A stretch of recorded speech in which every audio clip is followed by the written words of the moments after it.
So what's up, guys? It's been a while since I've done one of these, but had a couple things. We're back in school, back up here in Stillwater, and had a couple things in my mind, and wanted to talk to you guys about them. So recently, my roommates and I, we're back involved in Switch, we're leading middle schoolers right now, and basically, we're starting to see that it seems like a lot of there's very little discipleship as far as parenting is going.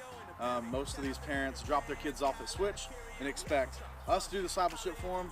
And the fact of the matter is, we got them for an hour a week, and parents a lot of times drop their kids off, whether it be at public school or whether it be at church or whatever.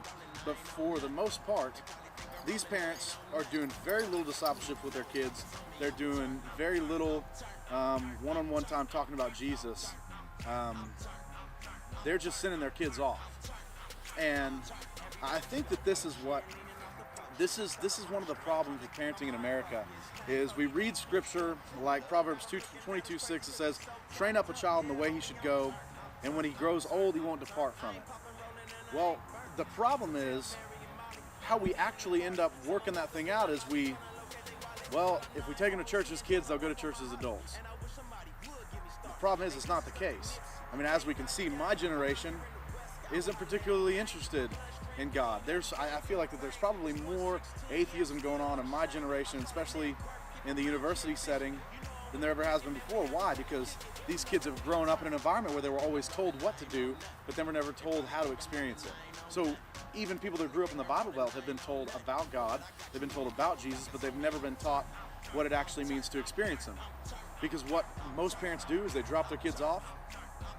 Most parents do, drop the kids off at Switch, at private school, whatever, and expect that discipleship to happen there. And there's a pretty big failure going on right there, because we're sitting down with our Switch groups. Dalton, one of my roommates, and my other roommate Chad, and we're asking these, as well as Walker, and we're asking these kids, hey, who do you guys have in your life that you guys can process things with, that you guys can talk to about what's going on and what you're excited about and the thing that God's doing in you? Nobody had anybody. Nobody had anybody that they could talk to and really process this stuff with. Everybody just was quiet.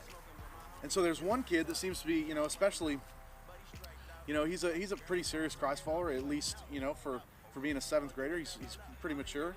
And we're talking, and I ask him, his parents are pretty involved, pretty involved in church, and I ask him which parent can he talk with, which parent can he talk to about God with most, and he said neither one of them. And that's the reality that we're living in, guys. There are parents, there are so many of parents out there that are involved at church, that are serving at church, that are doing all the church things, and yet your kids are getting no exposure to Jesus from you. The person that they're around most, the person that they absorb all their information from, the person that they look up to most is you, and yet they're not getting it from you. Guess what, guys? You can't drop them off at church with us and expect there to be a lasting, serious effect that goes on. We're gonna do the best that we can, and we really love getting to do that, and we think it's a blessing that God has given us. But you guys parents, you've got to start discipling your kids. You can't drop your kids off somewhere and expect someone else to disciple them. You can't do that. There's nobody else that's going to have the impact over the course of 18 years like you will. Nobody else is going to do that. It's your job to impact your kids for the kingdom. It's your job to show people show your kids what Jesus looks like. And not tell them, but show them. My dad always said, discipleship isn't taught, it's caught. Which means it's got to be shown over and over and over and over, and finally a kid catches on and gets excited about it. But it's not going to work you dropping them off at Switch. It's not going to work dropping them off at church youth group. It's not going to work taking them to church camp every summer. That's not going to be the way they experience God. And they may be figured out later on in life, but after a long time of pain, of making bad decisions because nobody taught them, nobody showed them, encouraged them to make the right ones. You can't just drop them off. These are your kids. These aren't anybody else's kids. They're not my kids. They're not my roommates' kids. They're not the school's kids. They're yours. And it's your job to show them who Jesus is. It's your job to train them up in the way that they should go. And if that happens, I think we're going to see a massive revival come out of a generation, is when parents stop deciding that someone else is going to do the job for them, and they decide, you know what, I'm going to be the one that shows my kids who Jesus is. I'm going to be the ones that show my kids what a Christ-like life looks like, and I'm going to show them what it looks like to disciple other people, because I'm going to disciple them. Then you'll start making people, you'll start making disciples that make disciples. But without that, someone else will have the impact on your kid. It'll be someone else that has that relationship with your kid, because they're looking for it from someone. And if they can't get it from you, they're going to get it from somebody else. It'll just take them a whole lot longer to get it somewhere else. So guys, I hope this was kind of an eye-opener. Hope it wasn't too in your face. That wasn't the point. I just know that it's heartbreaking to me, knowing the kind of discipleship that I had, to talk to these young men and women that have no one in their life that they can talk to about Jesus, no one in their life that are discipling them. How is that? How are you their parent and you're not discipling them? That's got to go. That's absolutely got to go, because there's not going to be a lasting change made until you decide that you're going to get involved with your kids and you're going to spend the time with them. There's no such thing as quality time. Quality time happens. This is another thing my dad said. No such thing as quality time. Quality time only happens in the midst of regular time. So when you spend a lot of regular time, then you get quality time. But you can't schedule quality time.